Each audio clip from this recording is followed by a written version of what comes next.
नमस्ते बच्चों, अध्याय 16 के भाग 2 में आपका स्वागत है। आज हम पढ़ेंगे विभाज्यता की जांच। तो सबसे पहले हम देखेंगे कि ये विभाज्यता की जांच होती क्या है। देखिए, हमने छोटी कक्षाओं में पढ़ा था कि अगर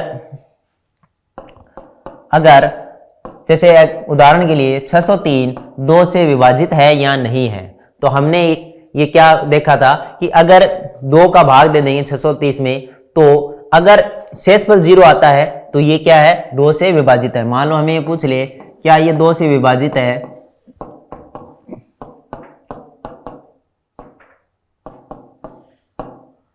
क्या ये 2 से विभाजित है, तो हम क्या करेंगे 630 में 2 का भाग दे देंगे और अगर शेषफल 0 बचेगा तो हम देख लेंगे कि ये 630 2 से विभाजित है। इसी तरह से मान लो कोई बड़ी संख्या है,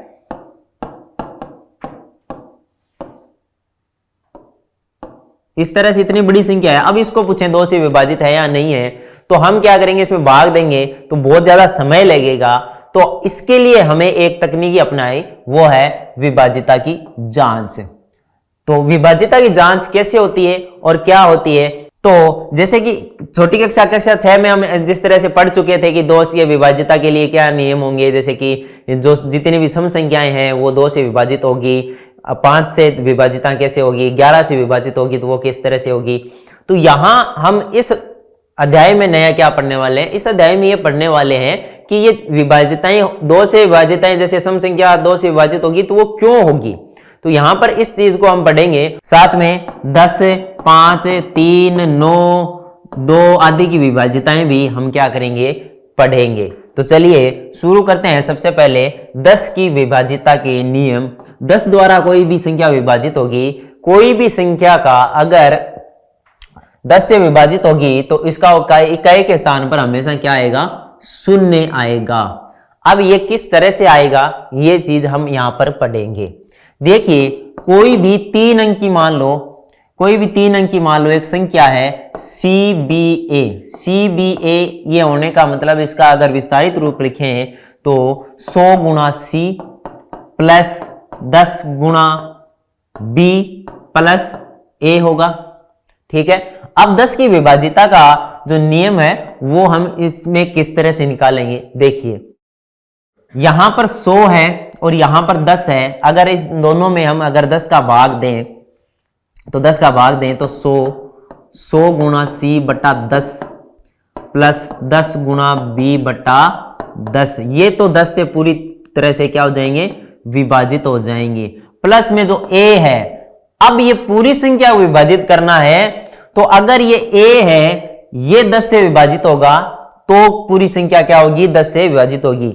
यानी कि जो इकाई का अंक है, अब ये इकाई का अंक है, ये 10 से विभाजित होना चाहिए। तो ये 10 से विभाजित जब होगा, अब अंक 1 ही है, ये तो 1 है तो क्या होना चाहिए, 0 होगा, तो ये 10 से आसानी से विभाजित हो जाएगा। तो 10 से विभाजित तभी होगा जब इकाई का अंक क्या हो, 0 हो। यानी किसी भी संख्या का इकाई का अंक अगर 0 है तो वो 10 से विभाजित होगी। आगे देखिए, 5 से विभाजन। 5 से कोई भी संख्या तभी विभाजित होगी जब उसका जो इकाई का अंक है वो या तो 5 हो या हो 0 हो। जैसे कि ये CBA एक 3 अंकों की संख्या है, तो यहां पर इसी तरह से 100 गुणा C और 10 गुणा B प्लस यहां पर क्या आ जाएगा, A। ठीक है, अब देखिए यहां पर 100 है तो ये 5 का भाग आराम से जा रहा है और 10 का भाग आराम से जा रहा है, लेकिन अब यहां पर कब जाएगा, या तो यहां पर 5 हो या यहां पर हो 0 हो। यानी कि कोई भी संख्या का अंतिम अंक अगर, या फिर दूसरे शब्दों में कहें तो इकाई के स्थान पर, यानी इकाई का अंक अगर 5 या 0 है तभी वो 5 से विभाजित होगी। आगे 2 से विभाज्यता देखते हैं। 2 से विभाज्यता के लिए क्या है, सभी सम संख्याएं 2 से विभाजित होती है।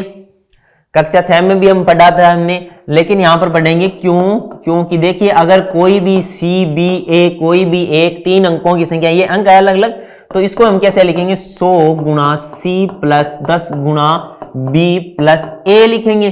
अब देखिए, इसमें 2 का भाग पूरा जाएगा, इसमें पूरा जाएगा। अब इसमें कब जाएगा, जब यहां पर क्या हो, 0, 2, 4, 6, 8 हो। यानी कि ये जो इकाई का अंक है वो 0, 2, 4, 8 में हो, तो अगर इकाई का अंक 0, 2, 4, 6, 8 में होगा तो वो संख्या क्या होगी? सम संख्या होगी। ठीक है ना, यानी कि सभी सम संख्याएं 2 से विभाजित होती है। ठीक है, अब हमें कई बार ये पूछ लिया जाता है कि किसी भी संख्या में दूसरी बात देखें, किसी भी संख्या में 2 का भाग देंगे हम, तो 2 का भाग देंगे तो वहां पर शेषफल देखिए, अगर सम है तो शेषफल कितना बचेगा? शेषफल बचेगा 0। अगर शेषफल 1 बच रहा है तो वो संख्या क्या हो जाएगी? विषम हो जाएगी। ठीक है, क्या हो जाएगी? विषम हो जाएगी। इसी तरह से अगर 5 है तो उसमें अगर किसी संख्या में 5 का भाग देते हैं, किसी संख्या में 5 का भाग दिया हमने, तो देखिए शेषफल क्या क्या बच सकता है। अगर शेषफल क्या बचा? शेषफल अगर 0 बचा तो वो संख्या का इकाई का अंक देखिए, वहां पर इकाई का अंक हम जानते हैं कि 5 का पूरा पूरा भाग गया तभी तो शेषफल 0 बचा, तो इकाई क्या होगी इसकी? वहां तो यहां तो 0, यहां 5। अगर शेषफल 1 बचता है, 5 का भाग देंगे तो यहां तो शेषफल 0 बचेगा, या 1 बचेगा, या 2, या 3, या 4। तो शेषफल अगर बचता है 1 शेषफल बचता है, यानी कि 5 का पूरा पूरा भाग देने के बाद में 1 बचा है, तो उसमें इकाई का अंक क्या हो सकता है? उसमें इकाई का अंक क्या हो सकता है? देखिए, जैसे मैं कहता हूं कि इसमें आप 5 का भाग दीजिए, तो जिसमें अब अगर इसमें 5 का भाग देंगे तो कितनी बार जाएगा? 1 और 1। यहां पर शेषफल कितना बचेगा? शेषफल बचेगा 1 बचेगा शेषफल। ठीक है, यही अगर 54 होता तो 1 बचता क्या? नहीं। 57 होता तो 1 बचता क्या? नहीं। 58 होता तो नहीं। यानी कि शेषफल अगर 1 बच रहा है तो इकाई का अंक क्या बता सकते हैं हमें? इकाई का अंक 6। अगर शेषफल 2 बचता है तो क्या हो जाएगा इकाई का अंक?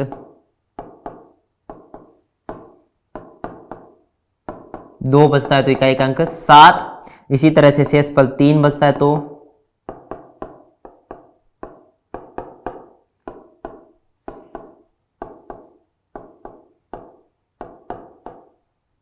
इकाई का अंक हो जाएगा 8।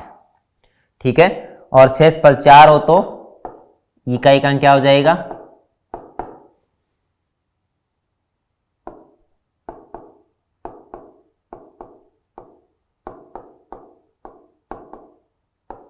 इकाई का अंक हो जाएगा 9। ठीक है, आगे बढ़ते हैं तो देखते हैं 9 और 3 से विभाज्यता। 9 और 3 से विभाज्यता, एक संख्या n 9 से विभाज्य होती है यदि इसके अंकों का योग 9 से विभाजित हो। यानी कि कोई भी संख्या दी हुई है वो 9 से तभी विभाजित होगी जब उसके अंकों का योग करेंगे तो वो 9 से विभाजित हो, अन्यथा ये 9 से विभाजित नहीं होती है। इसी तरह से कोई भी संख्या n संख्या 3 से तभी विभाजित होगी जब इसके अंकों का योग 3 से विभाज्य हो, अन्यथा 3 से विभाजित नहीं होगी। उदाहरण लेंगे कि यदि एक संख्या CBA है तो इसको लिख सकते हैं 100C 10B प्लस A। ठीक है, अब इसमें क्या किया? एक C, एक B और एक A को हमने अलग जोड़ दिया, तो यहां बचा 99C 99B। ठीक है, इनमें से 9 हमने कॉमन लिया तो यहां 11C प्लस B बचा, यानी कि ये 9 से विभाजित है। अब अगर 9 से विभाजित करनी है इसको तो A plus B plus C को क्या होना चाहिए? 9 से विभाज्य होना चाहिए। इसीलिए, और A plus B plus C क्या है? A B C क्या है? इसके अंक है, यानी उसके अंकों का योग करेंगे तो वो 9 से विभाजित होना चाहिए। यहां से स्पष्ट हो रहा है कि अंकों का योग अगर 9 से विभाजित होगा तो ये पूरी संख्या 9 से विभाजित हो जाएगी। इसी तरह से ये 9 गुणा 11C प्लस B आया है और यहां पर A plus B plus C आया है, तो यहां पर 9 आया है, यहां पर 9 आया है तो 9 3 से विभाजित होता है। 3 का वर्ग है 9, है ना, तो ये तो 3 से विभाजित होगी। अब पूरी संख्या को अगर 3 से विभाजित करना है तो a प्लस बी प्लस क्या होना चाहिए, 3 से विभाजित होना चाहिए। ये तो क्या है, 3 से और 9 से दोनों से विभाजित है। अगर 9 से और 3 से विभाजित करना है तो इनको विभाजित करना होगा, ठीक है। यानी कि 9 या 3 की विभाजिता तभी संभव है जब a प्लस बी प्लस सी 9 या 3 से विभाज्य हो, ठीक है ना। अब आगे कुछ प्रश्न के थ्रू इनको समझने की कोशिश करते हैं। एक प्रश्न है कि 21y5 9 का एक गुणज है, जहां y एक अंक है, ध्यान रखना, तो y का मान हमें ज्ञात करना है। हमने क्या सीखा है कि 9 से विभाजित तभी होगी जब इसके सारे अंकों का योग 9 से विभाजित होगा। तो देखिए 21y5 9 से विभाजित है, इसका मतलब क्या हुआ कि 2 प्लस 1 प्लस y प्लस 5 ये 9 से विभाजित है। किससे विभाजित है, 9 से विभाजित है। इनमें जोड़ें तो 9 का पूरा पूरा भाग जाएगा। तो इनको जोड़ते हैं, 2 और 1 3 हो गया, 3 और 5 कितना हो गया, 8 हो गया। 3 और 5 कितना हो गया, 8 प्लस y, ये पूरा पूरा भाग जा रहा है इसमें 9 का। कब जाएगा, देखिए मान रख के देखते हैं अलग अलग।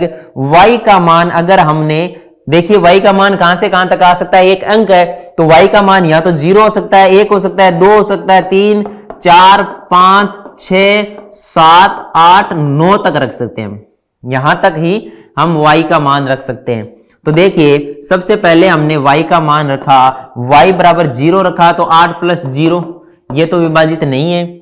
अगर y का मान 1 रखा तो क्या आया, 8 प्लस 1 और ये आ गया 9, तो ये 9 से विभाजित है। तो y का एक मान तो आ गया 1, ठीक है। 2 रख के देखते हैं, 8 प्लस 2 10 हो जाता है। 3 में 8 प्लस 3 कितना, 11 हो जाता है, नहीं है। 8 प्लस 4 12 भी नहीं है। 8 प्लस 5 13 भी नहीं है। 6 से 14 और 7 से 15, 8 से कितना 16, इनमें सभी में ये 9 से विभाजित नहीं है, ठीक है। तो 9 रखा तो 8 प्लस 9 कितना हो गया, 8 प्लस 9 हो गया 17, तो इससे भी नहीं है। यानी कि केवल y बराबर 1 रखने पर ये 9 से पूरी पूरी विभाजित होगी। तो हमारे पास y का मान क्या आ गया, 1 आ गया। इस तरह से अगर हम विभाजिता की जांच का नियम जानते हैं तो यहां से अंक निकाल सकते हैं। आगे एक प्रश्न और देखते हैं। देखिए 31z5 9 का एक गुणज है, यानी 9 से पूरा पूरा विभाजित है ये। तो देखना है हमें z का मान कितना होगा, यानी कि 31z5 इसमें 9 का पूरा पूरा भाग जाता है। तो इसका मतलब क्या हुआ कि 3 प्लस 1 प्लस z प्लस 5 ये क्या होगा, 9 से पूरा पूरा विभाजित होगा, 9 से विभाज्य होगा। ये 9 से क्या होगा, ये विभाज्य होगा। तो 9 से विभाज्य होगा। तो देखते हैं 3 और 1 4, 4 और 5 कितना हो गया, 4 और 5 हो गया 9। 9 प्लस z, इसमें 9 का पूरा पूरा भाग जा रहा है। तो यहां पर z का मान 0 रखें, z का मान 0 रखें तो ये आता है 9 प्लस 0 बराबर 9, यानी 0 रखने पर 9 का पूरा पूरा भाग जाता है। तो z का एक मान तो आ गया 0।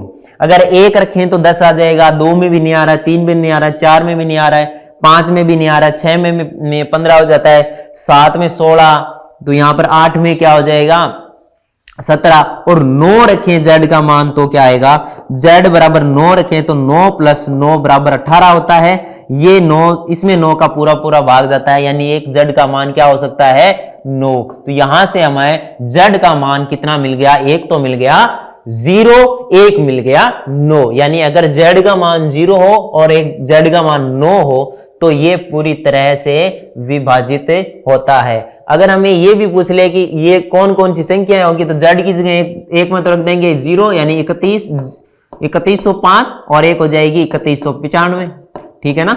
तो अगर z का मान 0 और 9 होगा इसमें, तो ये 9 से पूरा पूरा विभाजित होगा। आगे एक प्रश्न देखते हैं कि 31 z5 वही संख्या है, 3 का एक गुणज यानी 3 का पूरा पूरा भाग जा रहा है इसमें, तो बताइए कि z का मान क्या होगा। तो वही बात है, यानी कि 31 z5 में अंकों का योग करेंगे तो वो 3 से पूरा पूरा विभाजित हो रहा है, यानी 3 + 1 + z + 5 ये 3 से विभाजित हो रहा है। 3 से क्या हो रहा है, विभाजित हो रहा है। ठीक है, तो यहां पर हम देखेंगे कि 3 और 1 4, 4 और 5 हो गया 9, यानी 9 + z है। इसमें अगर हम z का मान 0 रखें तो 9 + 0 = 9 आता है, तो ये क्या हो रहा है, 3 से विभाजित हो रहा है, यानी कि z का मान 0 आएगा तो 3 से विभाजित हो जाएगा। z का मान 1 रखेंगे तो ये आ जाएगा कितना, 10 आ जाएगा, नहीं विभाजित होगा। z का मान 2 रखेंगे तो 11 आ जाएगा। z का मान अगर हम 3 रखते हैं, z का मान 3 रखते हैं तो 9 + 3 = 12 आता है, यानी कि z के मान 3 पर ये 3 से विभाजित होता है, तो z का मान एक तो 0 और 1 आ जाएगा 3। अब इसमें 4 रखेंगे तो भी नहीं होगा, 5 रखेंगे तो भी नहीं होगा। उसके बाद में z का मान हम 6 रखते हैं, z का मान 6 रखते हैं तो 9 + 6 15 हो जाता है, तो 15 में 3 का पूरा पूरा भाग जाता है, यानी z के मान 6 पर भी ये 3 से पूरी तरह से विभाजित है। अब उसके बाद z का मान 7 रखें तो भी नहीं है, 8 पर रखें तो भी नहीं है, z का मान अगर 9 रखते हैं तो z = 9 रखने पर 9 + 9 हो जाएगा 18, तो ये पूरा पूरा भाग इसमें जाएगा। तो चौथा मान क्या है, 9 है, यानी कि z का मान 0 3 6 9 होगा, तो ये संख्या 3 से पूरी पूरी विभाजित होगी। ठीक है, तो हमारे पास z का मान आ गया 0 3 6 और 9।